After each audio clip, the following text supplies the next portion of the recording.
This is Marie's Message 411 TV, and I am to you with my second episode of My Sister's Keeper.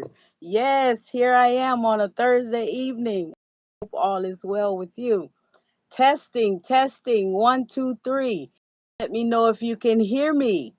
Come on into the live. Come on to the chat. Click the button as you come into the live. Click the like button as you come into the live.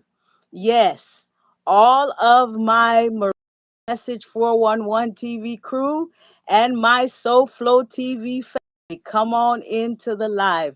Tonight we will be talking about co-parenting and other issues involving co-parenting.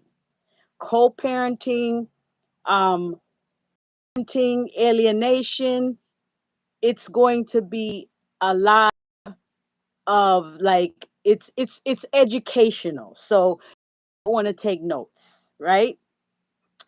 Good evening, everyone. I hope you all had an awesome day. Relax, put the children to bed. This is about the children, but the children, it's not for the children to, but it is about the children, right? And so this is what the happy hour where you can have your cocktail. You come to this live, yes, you can have your wine, your beer, your cocktail, roll you up a spliff, and just relax and enjoy, right? Having my cocktail. Yes, I am. Who is it live I see here? Beverly Yields. Good evening. S Diva, you're here. How are you?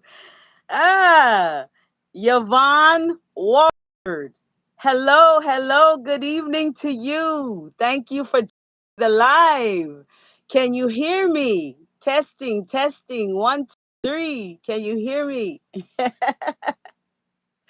Ah, I believe the children of our future. Teach them well and let them lead the way. Show them all the beauty they possess inside. Give them a sense of pride. Make it easier. Let the children's laughter remind us how we used to be. Hello, hello, hello. Come on into the live. Let's get it in. Let's get in. Okay. Um, what we're gonna tackle first this evening. First, we're going to tackle co-parenting steps. There are co-parenting steps, and this one comes from Very Well Minded. It's a website called Very Well Minded. Co-parenting is an arrangement where parents who are no longer romantically involved work together to raise their children.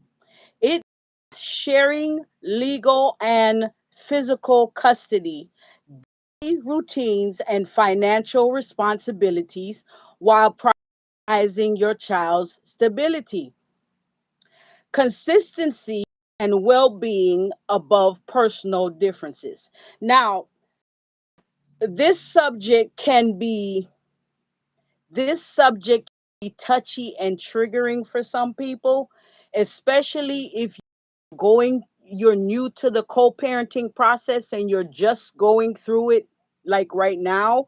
um this can be tricky for you, but it also can be very like I'm going to give you some informational tips that can help navigate through the co-parenting process, because there are different types of co-parenting processes I'm going to talk about. And there was one that I didn't even know about, and we're into that.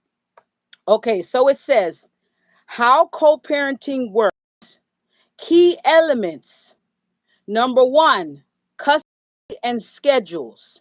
A co parenting plan, often formalized in a legal custody arrangement, defines where the child lives and when. Common schedules include, okay, this one is called the joint custody. The child spends significant time in both homes, alternating weeks. Primary custody with visitation. The child primarily lives with one parent while the other designated weekends, holidays, and dinners. Now, this one is the one I didn't know anything about. This one is called bird nesting. The child stays in the family home and the parents rotate and out on a schedule. And this one is taken from National Parenting. Number two, shared decision making. Both parents remain actively involved in major life decisions, including education, school choices, tutoring, care, doctor visits, dental care, therapy, extracurricular activities, and religious upbringing. This one came from verywellminded.org. Number three, communication. Successful co parenting requires clear business like communication. Many parents use dedicated co parenting apps such as Our Family Wizard to track schedules, share expenses, and communicate about the child without bringing up conflicts. I didn't even know they had an app for co parenting, and it's called Our Family Wizard. Common co parenting styles. Cooperative co-parenting, both parents actively talk, consult one another, and maintain a united front on rules, discipline, and routines. Parallel parenting. If communication between ex-partners is highly contentious, this style is used. Parents operate mostly independently with very little interaction. They have separate rules for their own homes and they handle decision making without consulting the other, which minimizes conflict in front of the child. Core rules for success. Consistency is the key. Aligning on core rules like bedtimes, homework habits, and screen time across both households helps children feel secure. Never use children as a messenger.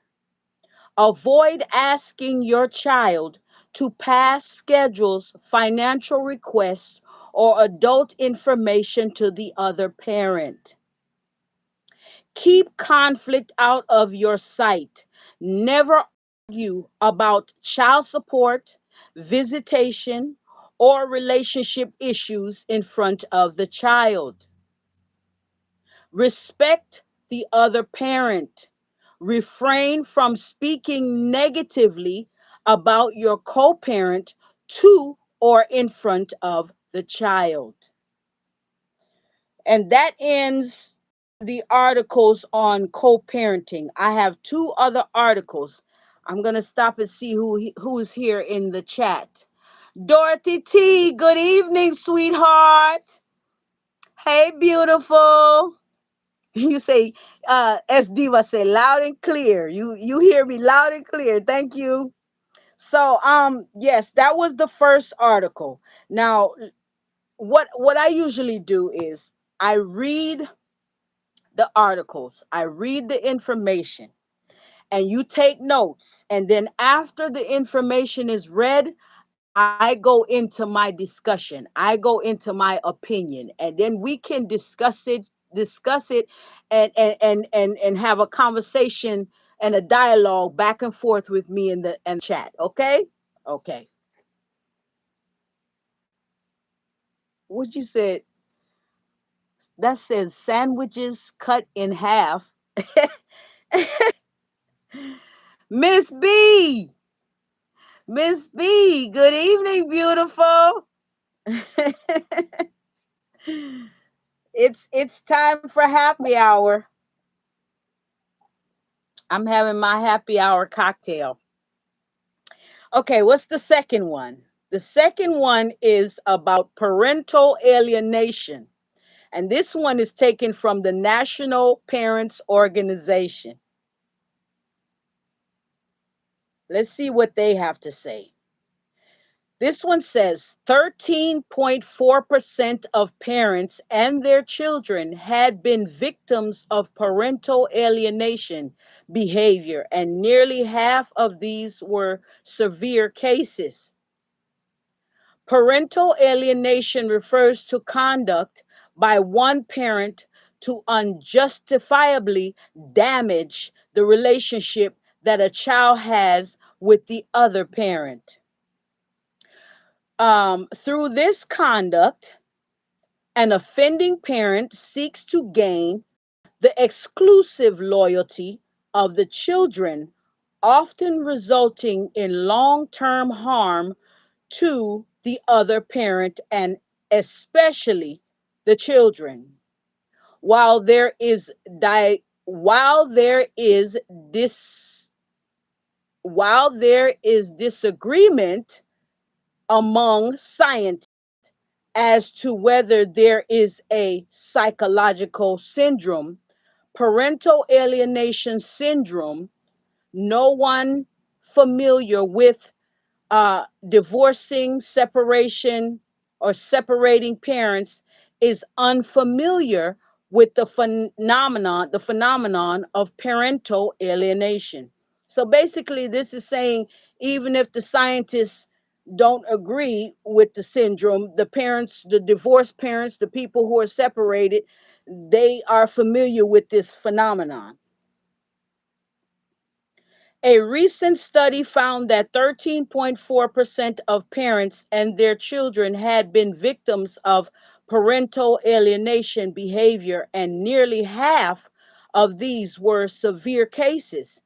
Given that half all children in the United States will experience the ending of their parents' marriage.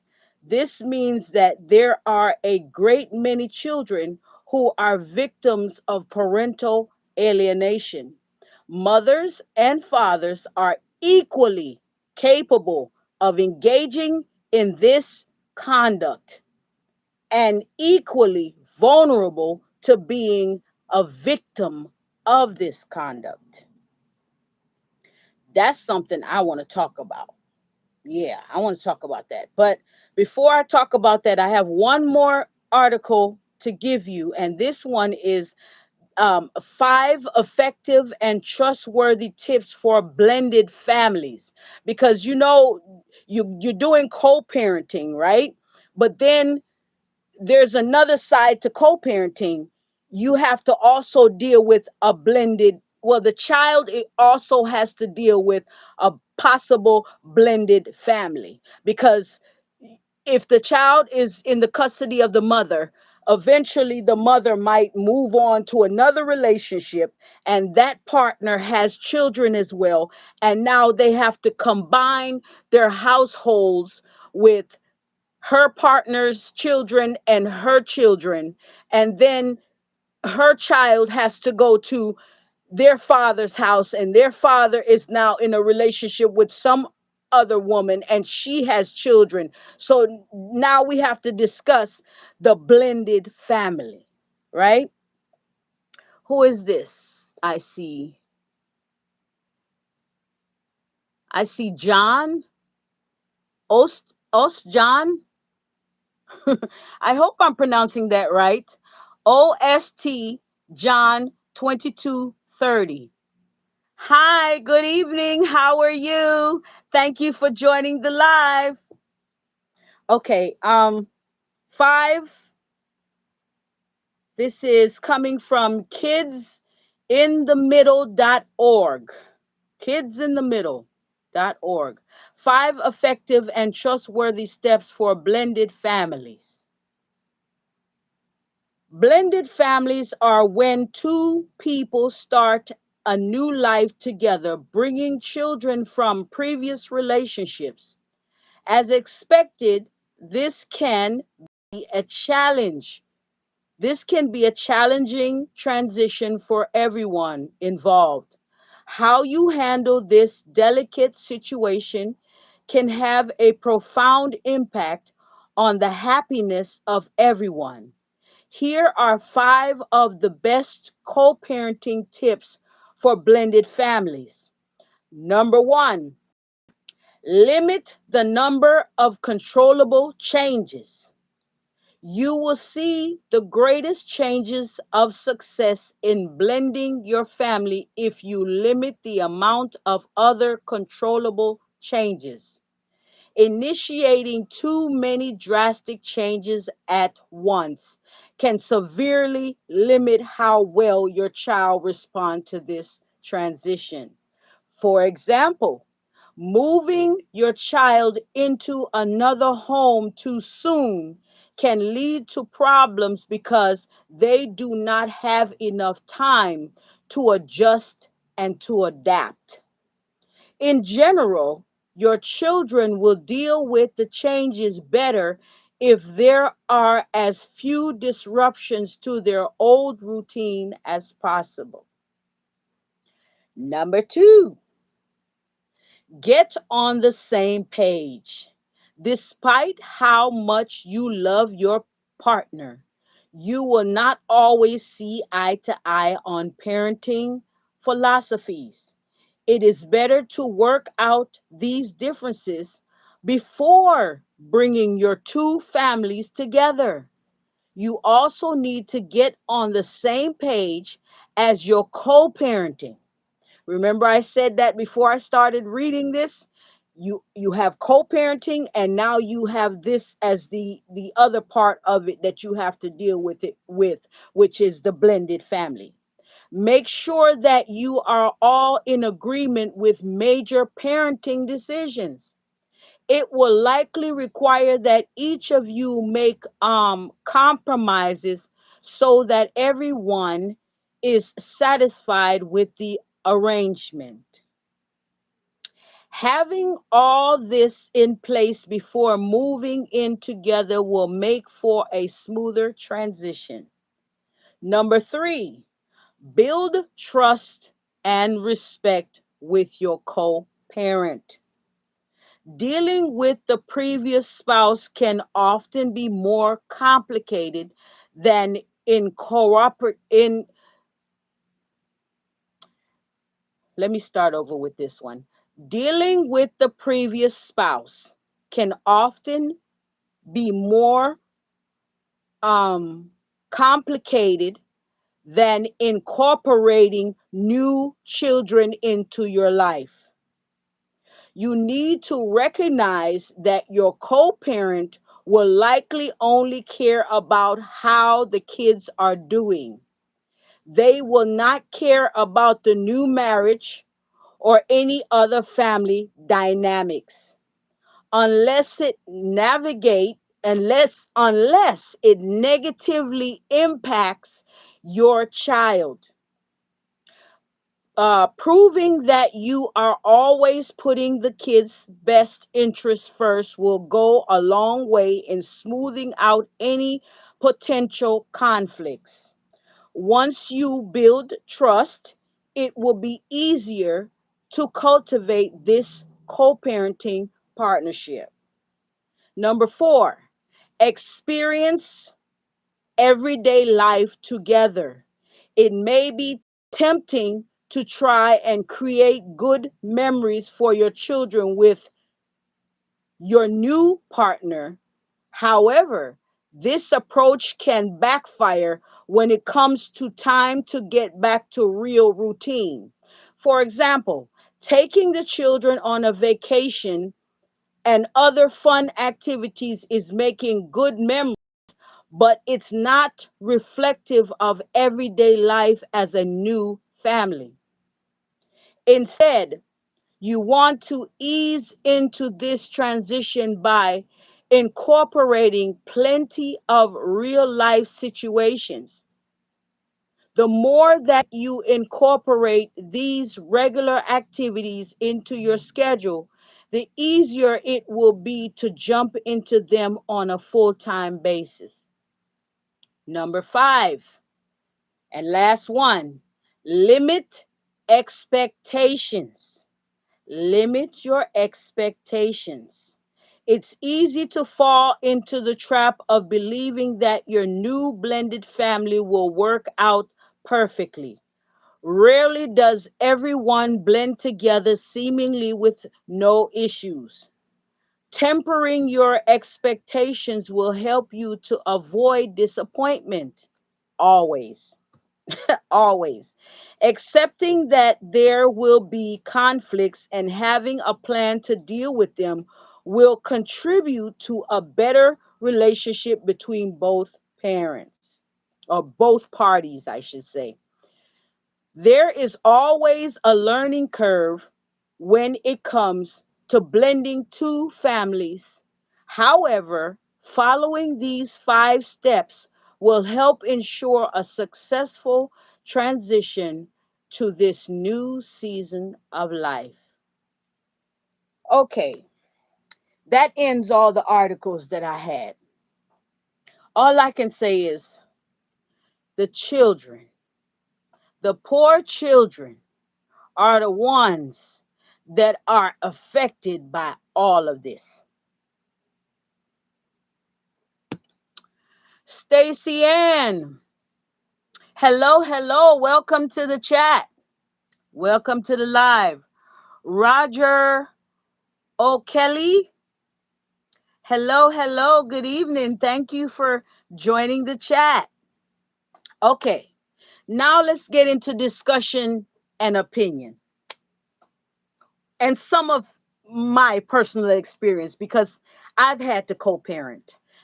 And one of my co parenting experiences worked out very well, and the other one wasn't going so well until the authorities got involved.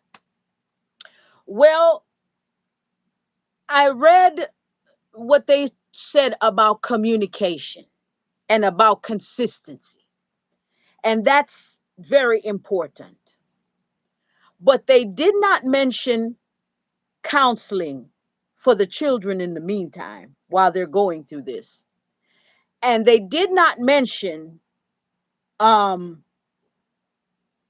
what we talked about 2 weeks ago. What do we call it? Conflict resolution. Now, conflict resolution would have been perfect for the five rules they gave us about blended families. They never seem to talk about resolution, like conflict resolution. They do talk about communication. They do talk about consistency, but I'm going right back to it. My first experience with co-parenting with my first husband, I feel that went well because first of all, he was arrested. He was in jail. He served time for um, assaulting me, and then he had to do anger management classes, and then he was restricted from being near me and the children for a certain period of time. So I think after he experienced all of that, and the judge allowed him to now have visitation with the children, everything went smooth as far as our co-parenting. And the judge was saying that it was the easiest divorce that they had ever seen because we co-parented. We did not argue in front of the children. We had rules that we did not speak negatively about each other in front of the children. When he did go to jail, the children did not want to see him or have anything to do with him anymore because they saw what he had done to me and testified in court as to what he had done to me. And so it took some time for him to actually build up a build back the trust that he had with his boys and build back his relationship with them after what had transpired in the to end the marriage. And I think because of that, because he realized that he could lose, how easy it was to lose his whole family, to lose his children and not be able to see them or talk to them anymore, don't couldn't go to their school. The judge told him, if you see, when the judge pointed to me and say, if you see her and the children walking down the sidewalk and you walking down the sidewalk, cross the street and go on the other side, you're not allowed within so many feet of of them. And that's how it was for a while. And I think after that, they made him go to anger management classes as a requirement to be able to now, when this was over, that he was able now to co-parent, because they didn't feel that he should have been, with his anger that he had towards me, they didn't feel safe with allowing him to be around the children until he actually got his anger under control. And I think that's why my first co parenting went well. Needless to say, we never did the blended family with him because he never got married again after we divorced some 20 something years ago, and he never had any other children. So I'm the only baby mama that he has, and I'm the only woman he had ever married to when he left his mother's house. So I didn't have to worry about blended family on that end. Now, me getting involved in another relationship with another man, my children had to um they had to deal with blended family. But the partner that I had, their children were not living in the same state or in the same country where we were. So there was no real blended family other than my child getting used to so called like a step parent, even though I don't like using that word step parent. So that was my experience. But ooh, these lights make me hot. Or is it the cocktail that I'm drinking? Drinking rum and no, I'm not. I keep singing that song all the time. These lights are very hot, guys. They're hot. Okay. Let's talk about the parental alienation. That one is deep.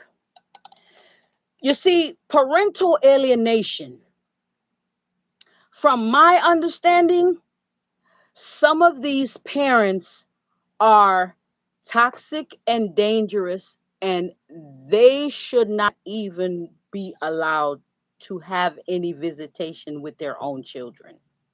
Yes, I'm saying it. Some of these parents actually have to have a place that they go, and you bring your child, and they have to be supervised by law enforcement, psychologists, psychiatrists. Some mediator has to be there while they visit with their children, because they are not it's not safe for them to be alone with that child.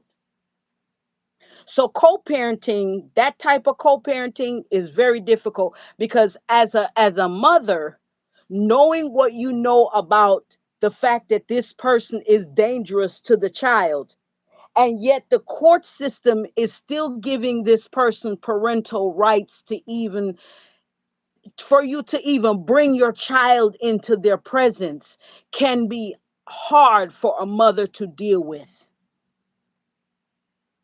because you know what that child suffered and what you suffered in the home when they were there with you. Because that parent was not just abusing you, they were abusing and neglecting that child. But the other parent still has rights.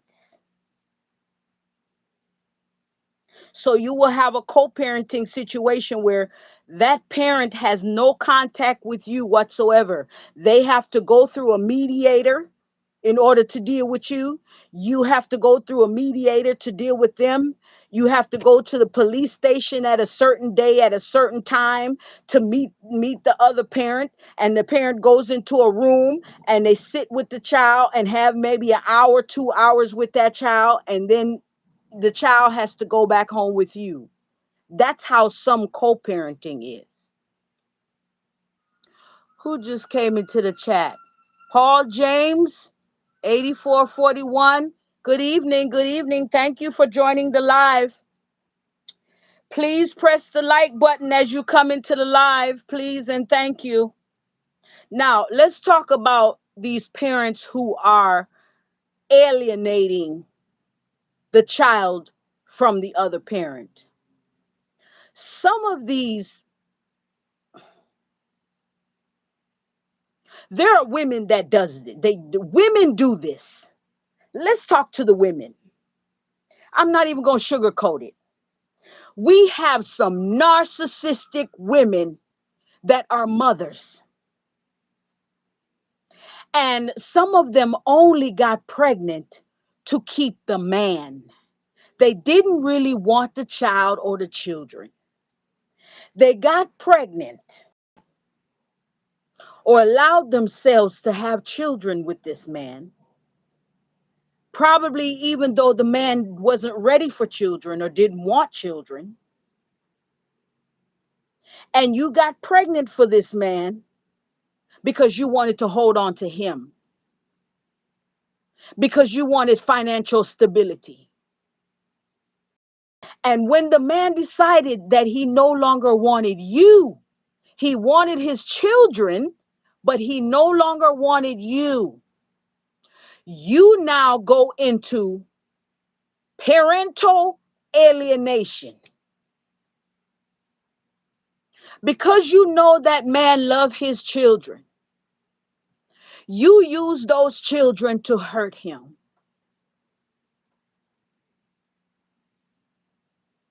Yes, you do. There are narcissistic women who do that. And they will say all kind of negative and evil things, verbally abuse the child and say negative things about that father to that child. Some of these narcissistic women even blame the child or the children for why their father left, instead of putting the blame where it belongs, uh, uh, instead of accountability and acknowledging where she made a mistake. She will actually blame the children why their father left. She will tell the children that their father do not love them. She will say to the children, "You're ugly just like your daddy. You look just like him." Verbal abuse. Your daddy left you. He did not want you. He doesn't want to have anything to do with you. And we know that that's not true. But a narcissistic parent will do that. And it goes both ways. Men will do it to women too. But most of the time, the child most cases the child ends up in the custody of the mother. And sometimes these fathers are trying their best to do right by their child, but because of the anger and animosity and rage and revenge that this person have towards this man, she will use the child as a weapon. And sometimes the only way a man can actually have access to his child and raise his child and do co-parenting in peace is if he actually goes and gets a lawyer. Some of these men don't realize they have parental rights. You can hire you a lawyer to help you. But then again, they're put on child support and they're paying out so much money that they don't have money for an attorney. Some of them don't know their rights as parents. And women who are vindictive take advantage of the fact that that other parent does not know their rights.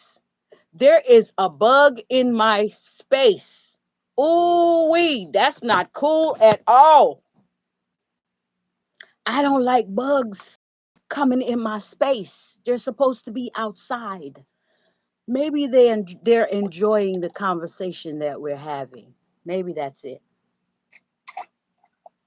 Yes, we have some narcissistic women, and they got with that man, and they said if I have one or two children with him, that means I don't have to work. I can be an at-home mom, and they use the children for their financial stability.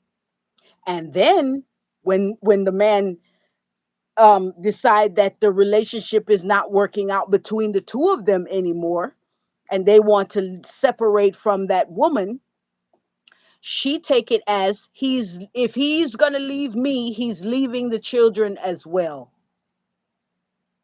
And so she tried to get as much child support and money out of him as possible.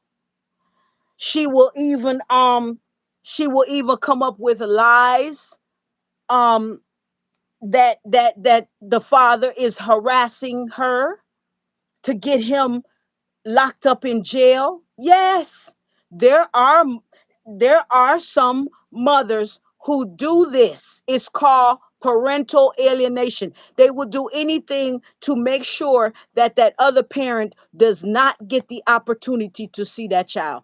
There are some parents that are so vindictive, they will set up an appointment with the father for him to have his child for a weekend.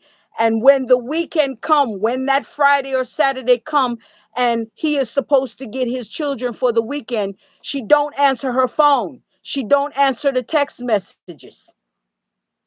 She go ghost on him and then tell the children, "See, I told you your father don't care nothing about you. He was supposed to come get you for the weekend."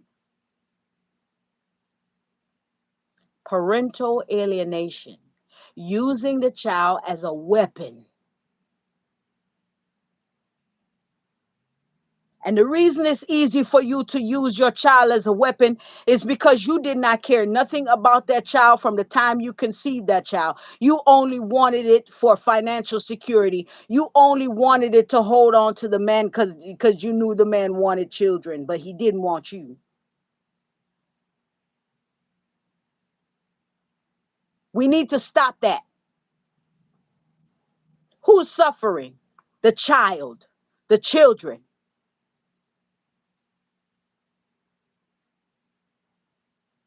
I broke up with my daughter's father when she was 2 years old because he was so toxic.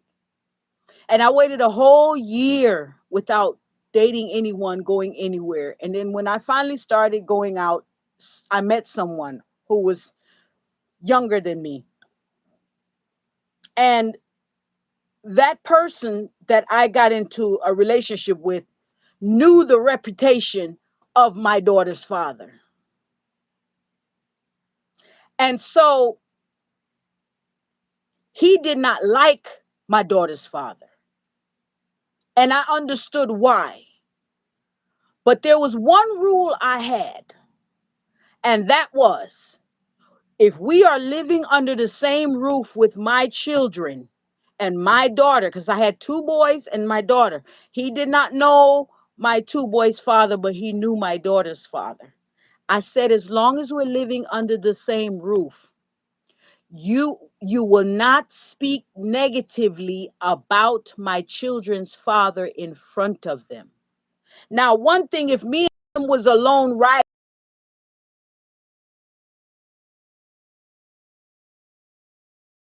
father did, because my daughter's father was always agitating him.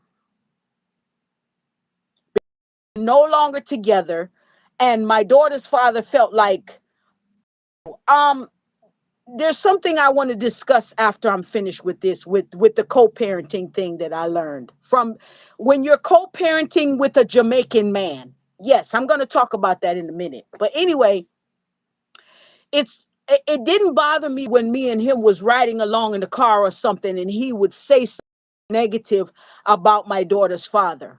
But one day we were at home and we were having a conversation and it got heated and he said something negative about my daughter's father, and my daughter was there and I had to stop him and say, "Nope, that's not going to happen.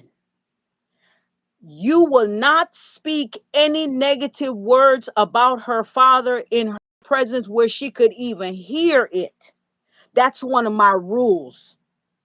And it never happened again. I feel like once the relationship is over, leave that alone and let's focus on the children, because they are what is important and they did not ask to be here.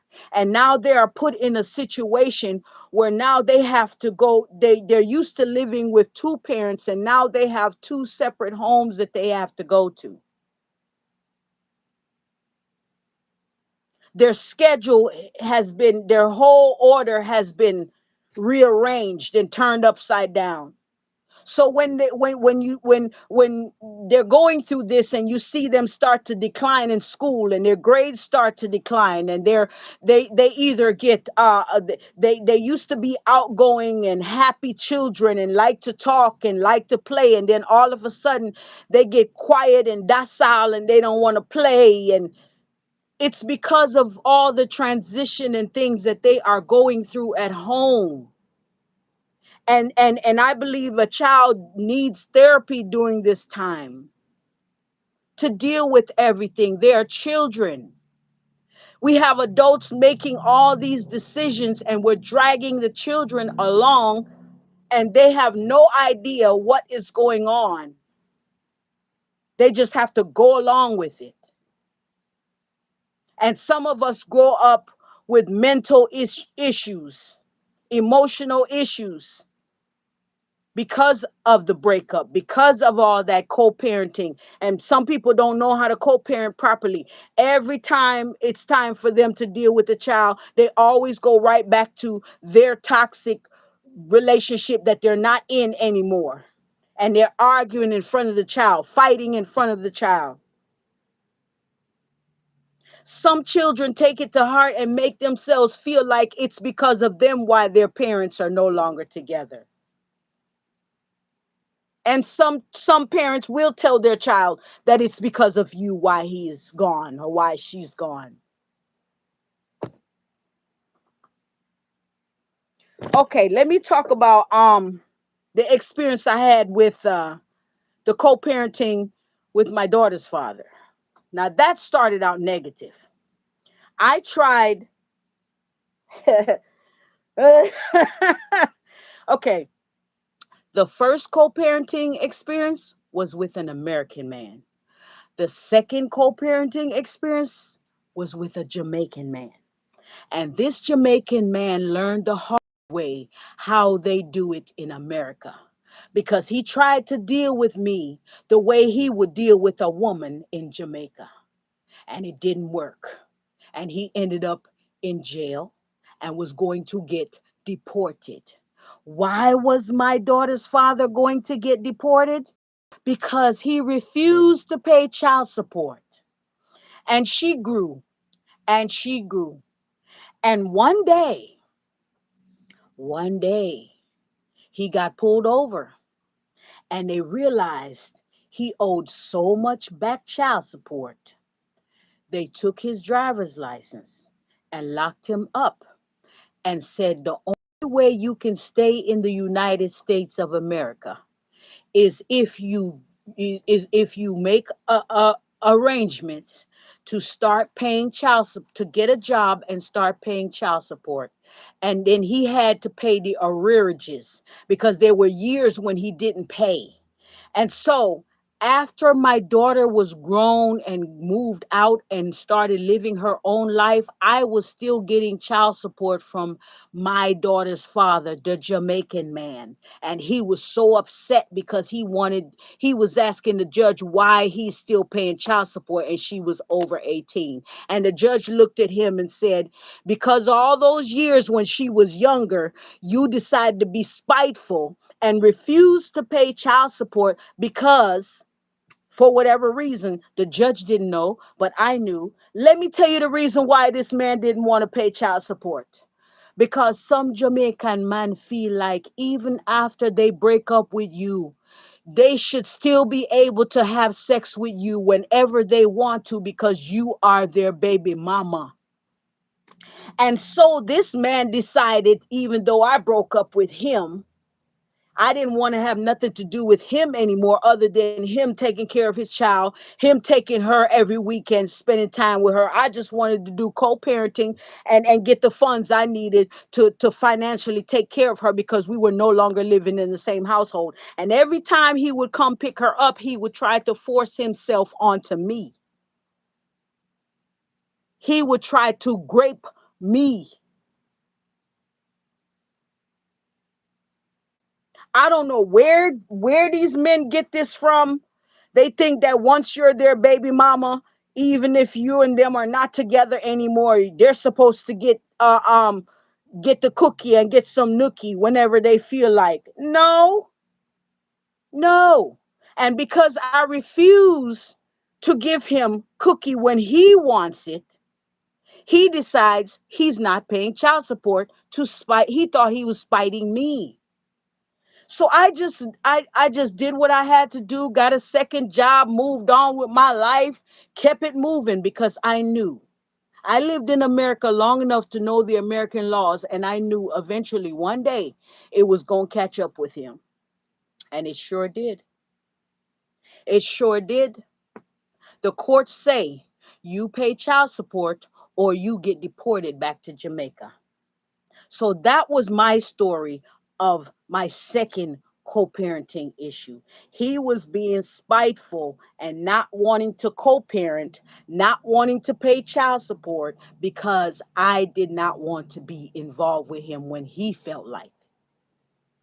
I moved on with my life. I'm living my life on my own. And you feel like, okay, I'm giving you the right. We did not go to court to do the co parenting agreement. I decided to sit down with him and verbally discuss how we were going to do co parenting. I was willing to work out, negotiate the amount of money he was going to give me per week. I was negotiating that he could pick her up on Friday evenings at a certain time and bring her back on Sunday evening at a certain time. We talked about he has to have a room at his house for her, a space for her at his house. And when he comes and pick her up, she leave with the clothes and shoes and stuff that she have on, and he needs to make sure that she have clothes and shoes and food and everything at his house set up the way that I have it at my house, so I wouldn't have to pack bag for her to go with her father for the weekend.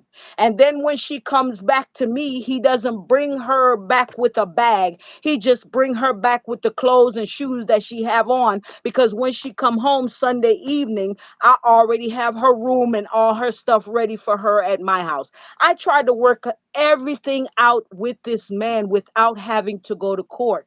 And he wanted to be spiteful because I wouldn't give up the cookie anymore. And so he had to learn the hard way. And I was collecting child support from this man years after my daughter. She was in college, had moved on with her life, got her own apartment, and I was still collecting child support. So, this co parenting thing, it can go smooth for some, and it can be very difficult for some. I tell you, Some parents are having it hard. And then again, some of us don't want to co parent because the other parent, you know how the other parent is, and you're afraid to let your child go around them. And it's like the child does not want to go to this other parent, but because of the court, because of the paperwork, because of the laws, some children are forced to go with the other parent, even though they don't want to, even though they are afraid, even though they don't like that other parent. And they have reason to, because they probably been abused in many ways by that parent. And they are happy that they are no longer in that environment.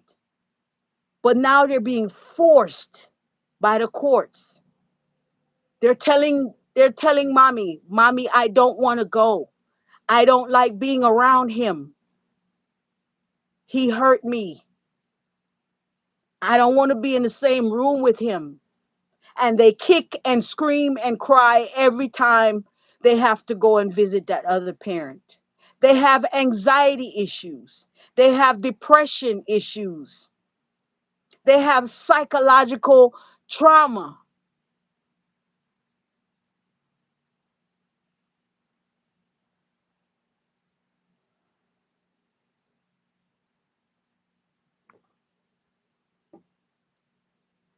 I tried to get my children help. Even if you can't afford a psychiatrist, the children have counselors at the school. Go to the school, talk to the principal, talk to the guidance counselor. Let them know what is going on in your home. Let them know the changes that are happening in the home and how this is affecting your child. That way, they can be on the lookout if the child's behavior and grades start to change from good to bad or positive to negative while they're in school. They spend most of their time in school. So then they can be observed, and they can get help and counseling that way. Always have someone for them to talk to. And my advice to you, times are changing.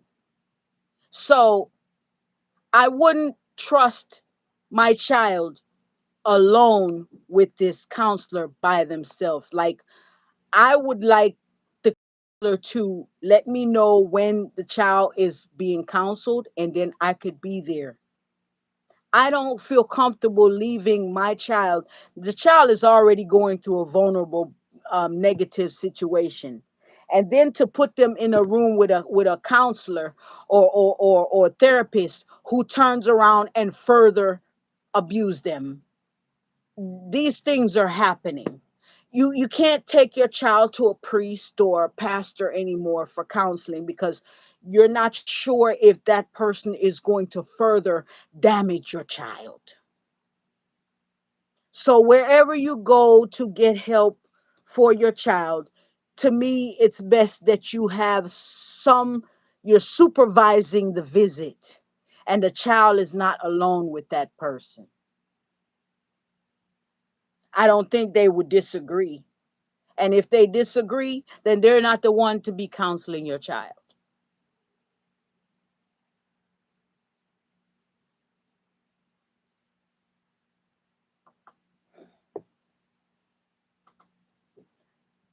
The blended family, that's a big one. That's a big one. You have Say you have a mother. She has two children. She has moved on from the children's father. She is co-parenting with the children's father, but now she met someone else, and he has two children. So she have two children, he have two children. His children are adults, or like they're like teenagers, and her children are under, say, 10 years old. You have two teenagers who are used to being in the house with their dad, and now she's in love again, and she's getting married to this man, and she's also marrying his two teenagers, and he's marrying her two kids that's under 10. The teenagers don't care for her that much, even though daddy loves her. The teenagers don't care for her too much because that's not their mom, and they're not going to call her stepmom. Her two young kids are now going to be picked on by the two teenagers because the two teenagers say, "You're not my brother. You're not my sister." Blended families can be complicated. Are the children going to get along? Is his children going to like you and respect you? Are you going to like his children and respect them? Are they going to respect your children?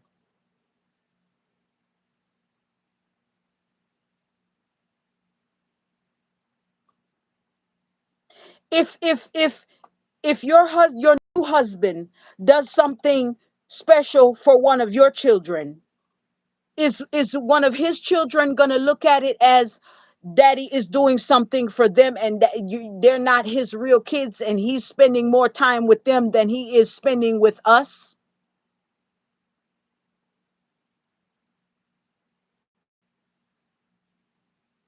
How do you work out a blended family? I've never really had a blended family like that, but that seems very complicated. And then you bring the other parent into it because remember, that man that you're marrying has an ex woman somewhere. And you have an ex man somewhere. And he has to be involved in your children's life. And his ex has to be involved with his children's life. So now you have four parents, four parents and four children.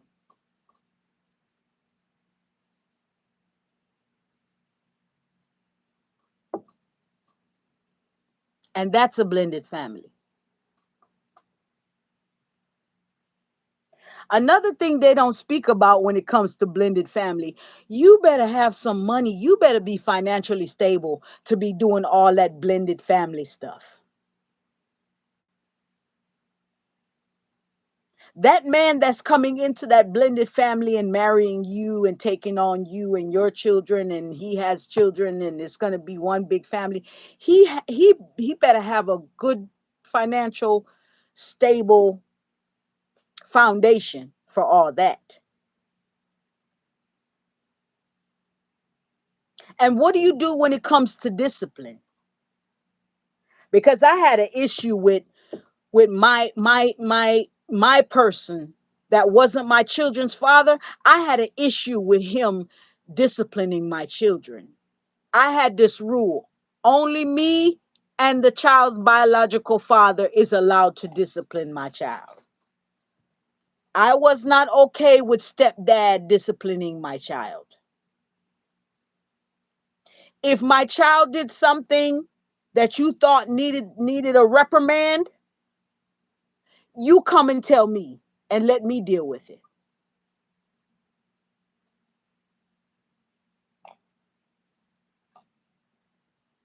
I know some women that allow their new partner, the blended family, the new partner, to be bathing their little girl and babysitting and taking care of her children while she go to work, and this is not their father, the stepdad. And before you know it, stepdad is looking at your child like a piece of meat.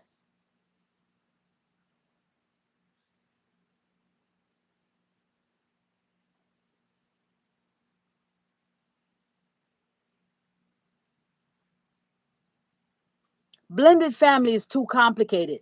Not only did you get a divorce and the child didn't even have a chance to deal with that or get over that, or you got a separation, y'all was living together, you got separated, and the child has to absorb that.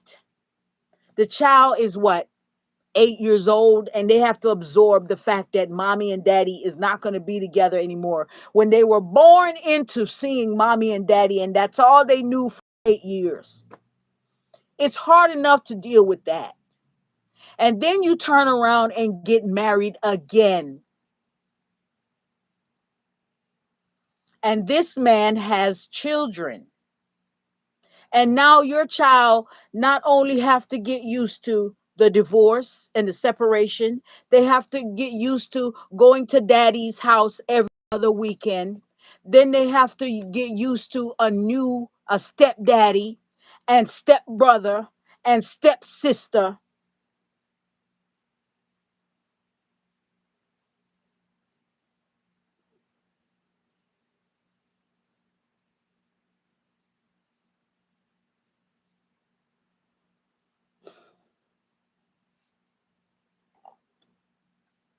I'm exhausted just talking about it.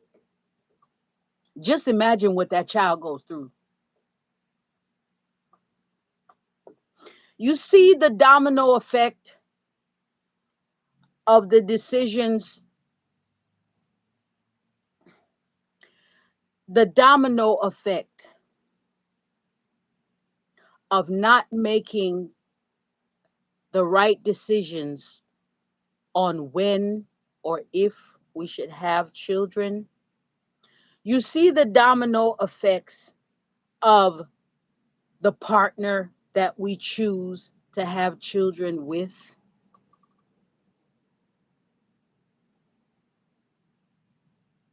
For two people to bring a child into this world, those two people have to have that dedicated mind that I'm bringing this child into this world, and no matter what, I am going to stick by this child and the child's parent to make sure that this child get the best that I can offer them as long as I can, and until they until their frontal lobe is fully developed. We can't even say until they go to college. Until what, 25 years old. I know families that, husband and wife, that they don't allow their children to even leave their home. They're still responsible for that child until the child is 25, 26 years old. You have to be a person that's in that mindset that, yes, this child is coming, and I'm going to do whatever I can in my ability to make sure that this child is protected mentally, physically, emotionally, and they get the best so that they can develop property. They can develop property. They can develop properly, and they can become a productive part of our society. They can go on to, to produce their own children and carry on the same legacy. Our children are damaged because of our decisions.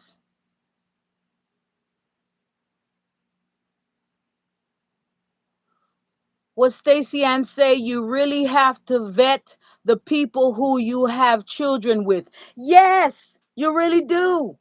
You really do. And these days, it takes more than a year to actually learn some things about some people. 6 months is not enough. 3 months is not enough. It takes time to learn a person.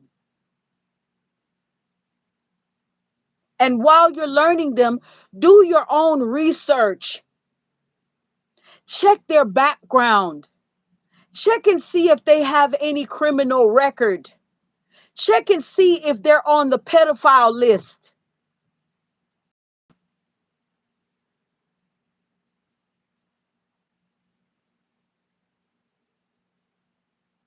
See what they've ever been to, if they've ever been to prison, what they went to jail for.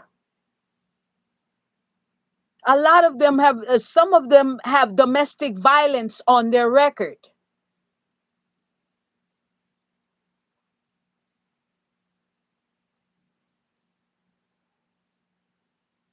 Things that you need to do while you're dating this person.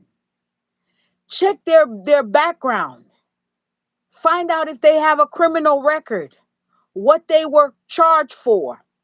Find out if, take them to the doctor, get their medical record. Find out if they have any STDs or diseases. Look at their lifestyle. Do they love to drink? Do they love to smoke? This is the person you're going to be procreating with. Are they healthy? Are they healthy physically?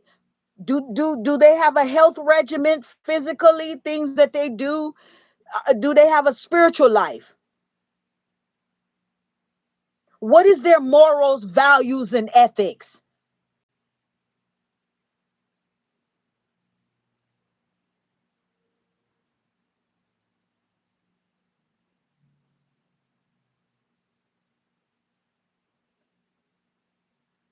All the things I'm saying to you guys is things I should have done. I made mistakes too. I did it. Me. I put my children went through certain things. They went through co-parenting. Not necessarily the blended families, but they went through co-parenting, a situation. They went through divorce. Of course it wasn't me that caused the divorce. It was the other parent because of their abuse. I didn't have to pay for that divorce. The state that I was living in saw how abused I was, and they paid for the divorce. The courts paid for my divorce. That's how bad that relationship was. That's how it ended. I didn't want my marriage to end.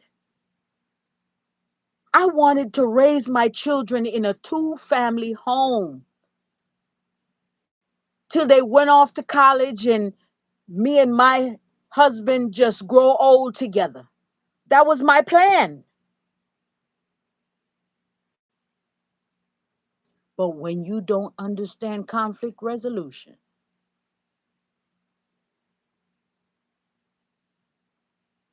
and that's why the courts ordered my first husband to go to anger management classes for a he went to anger management classes and was on probation for a whole year.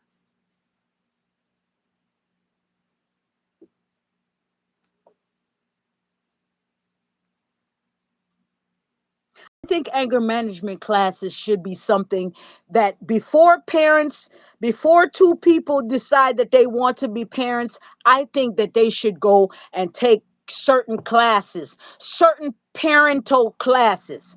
I was in college. There was a class that I took before I went to college. It was a short term course, and it was called early childhood development. And I took this early childhood development class after I had my two boys, before I had my daughter. And it was a lot of things I learned about how to deal with children and how to take care of children and how to handle my how to deal with children, and it actually teaches you how the child's brain develop and certain things they do as they develop. I was under the assumption that my son at the time was just was just being provoking, and I would clean up something and he would turn around and mess it up right after I cleaned it.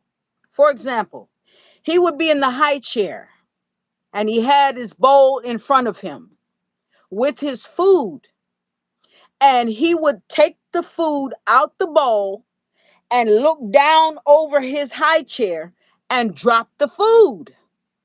And I would say to him, no, don't do that. And I would clean it up. And he would do it again.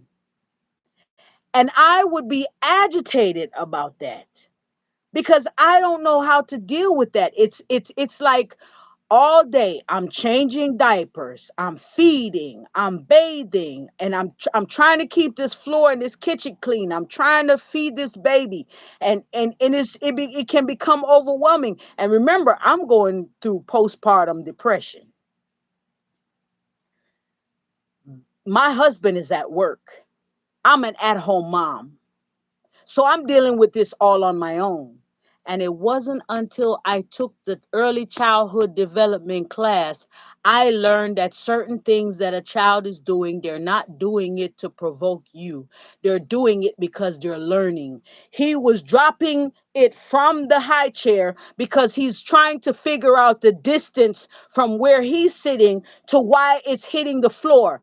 The sound that it makes when it hits the floor. Does it bounce when it hit the floor or does it splat when it hit the floor? It's a developmental thing that a child goes through. And because we don't know these things, you know how many parents spank their children, whoop their children, their babies, before the baby even start to walk? They're whooping them, spanking them, expecting them to know certain things when they don't have no understanding. They're learning. That baby don't know that that stove is hot until they put their hand on it and it burns. And then they know next time not to touch that because it causes pain. And you're beating them as if they have any idea what a stove is or what heat is or what a fire is.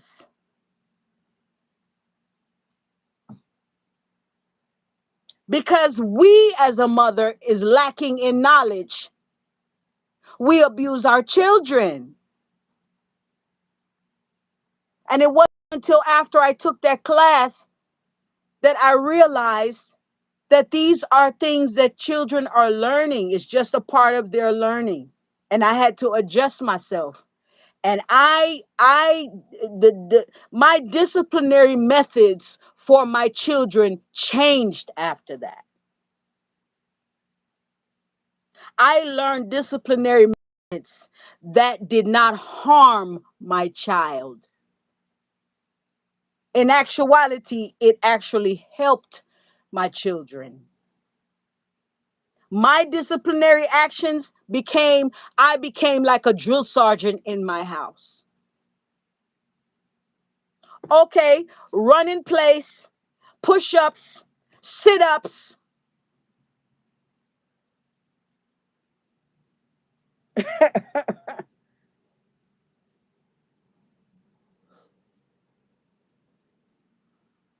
My son, my youngest son, did not like timeout.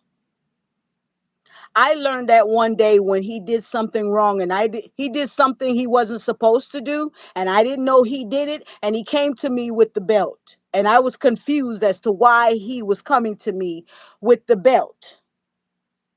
And when I found out what he had done, I realized that my 6-year-old son was trying to tell me I would rather take a whooping than sit in timeout. So guess what he learned how to do? Sit in timeout because he didn't like it. He preferred having a spanking so he can go back to doing what get the spanking over with and go back to doing what he wanted to do. But it drove him crazy to sit still because he felt like he was missing out on everything. So I found out that he does not like to sit in timeout. So that's what he did when he did wrong. He sat in timeout.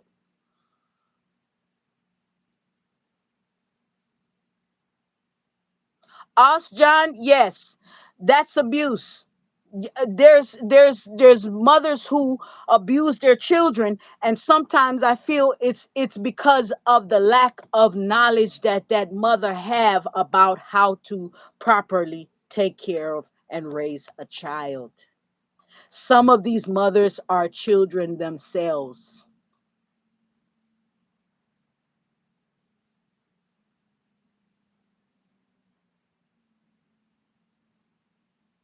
Yeah, switch it up. Time out. My son hated timeout. Give him a spanking, and he was okay with that as long as he could get the spanking over with and go on about his business so he can go get back to being himself, being his rambunctious self. And I said, "Oh, okay. I learned something. You will be in timeout. There will be no spanking for you." Now, when it come to his father was abusive to me. But after the divorce, there was a total different he was a total different person. He went into father mode. And I have to say, he became the best father I could ever have for my children, for my boys. He became a great father. We did not talk about our relationship anymore after the divorce. We didn't have any animosity against each other. We worked together with the children, with the co parenting. My co parenting with my first husband was great. I had no issues. And I must tell you, when it came to like rules for the children or discipline, sometimes your children will try to play between you and the other parent. Say, for instance, my son wanted something. If I told him, if he came to me and said he wanted to do such and such, or he wanted something, and I didn't approve of it, what the child will do is go to the other parent to see if they can get their way with that parent because you told them no. My ex husband was on one accord with me when it came to that. What he would do with the boys, if they came to me and wanted something and they couldn't get a yes out of me, and they tried to go to dad to see if they could have their way with him, dad would say, "What did mom say?" Whatever mom said, that's what I'm going with. And when dad would tell them no, and they would come to me to try to get something from me, I would say to them, "What did your father say?" Whatever he said, that's what I'm going with. We were on one accord when it came to co parenting those boys. So it made things much easier and much smoother for them to transition out of a marriage into me being a single mom. There were times when my ex husband were doing things for the children and taking care of them, even though he was paying child support. Some parents, they say, "Okay, I'm paying you child support. I'm not giving you a dime for nothing else." That's not how my first ex-husband was. He didn't it, he paid child support. That didn't, but if the kids needed anything, even though the court said that he would have them every other weekend and holidays, he would take them whenever. If I ever needed a break and the kids wanted to go with him, there were times when we didn't even follow the court's guidelines because he was so good with the kids and we had such good communication with each other. I had moved on to another relationship with my daughter's father, and the co-parenting between my first husband did not change. He was not jealous. He did not give me any problems. The children, everything went smooth. It wasn't until I got with that Jamaican man that I started having problems with co-parenting.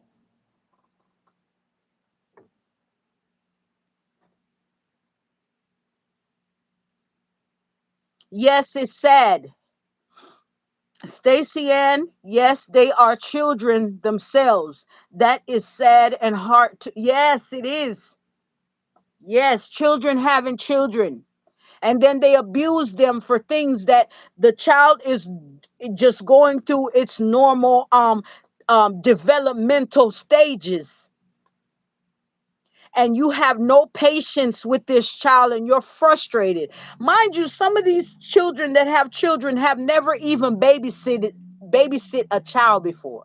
They had never changed a diaper before, but they want to do adult things to have children.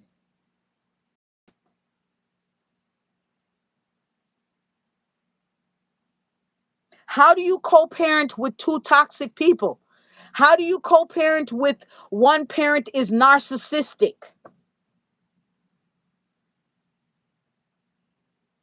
They have this thing called bird nesting. It's called bird nesting. It's a co-parenting choice. It's where you decide that once you divorce or once you separate, the house that the child was born into, the child stays in that house, and each of the parents rotate living in that house with that child so that the child stays stable in the same house. And they called it bird nesting. That's a new one for me. I didn't know that one. I learned something new tonight. I didn't know that one. Bird nesting. If you are going through a custody battle at this time, if you are freshly divorced and you are facing co parenting issues, I'm not going to tell you that it's going to be easy. I've done it. It's not easy, it takes time. You have to navigate your way. While you're navigating, you have to make sure that your mental health and your child's mental health remain stable through this whole process.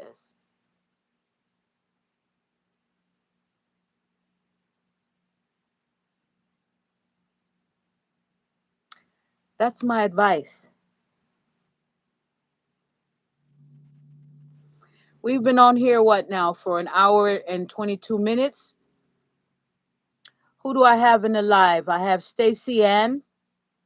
I have OST John 2230. I did see Miss B earlier, S Diva. Thank you all for joining my live and engaging in the chat. I hope that there was something that was learned from this live. I did give out a lot of information that can be helpful to those who are co parenting at this time or going through situations of a blended family. Thank you all for joining the live and supporting me once again. I appreciate you greatly. And hopefully, we will meet again next week. I will give you the day and time, maybe Friday, maybe Thursday. It's usually at the end of the week. And we will continue with the third episode of My Sister's Keeper. Ladies, if you have children and you have anger issues, you have revenge in your heart towards that child's father, just understand that whatever you do, the damage that you do is going to affect that child severely. You are using that child to hurt that father, when in actuality, you are hurting the child. And if you have any love, any compassion for this child that you carried for 9 months and went through labor, remember the pain. You went through labor. You brought this child into the world. And now you want to use this child as a weapon to hurt a man because the man no longer wants to be with you. It's not about you. Stop being selfish. Your selfishness should have went out the window the minute that you birthed that child. It was no longer about you anymore. It was about that child. Let that man have his moments with his child. If there is something that you feel that you don't like about this man, let that child figure it out on their own. Allow them to have their own relationship with with that child's father. And if there is something that is wrong, eventually that child will figure it out. I had to learn how to do that. I had to separate my personal negative feelings from my daughter's father and just allow her to have her own relationship with him and let her build her own feelings and her own opinion about her father instead of imposing my personal feelings on my child. That's not fair to that child.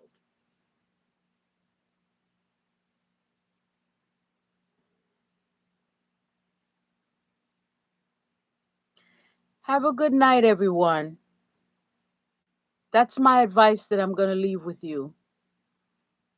Until next time, this is Marie's Message 411 TV. Be good to yourself and be good to others. Respect others if you want to be respected. And until next time, this is Marie's Message 411 TV. Click like, click share, click the notification bell so that you can get updates when I go live again. Until next time, bye bye.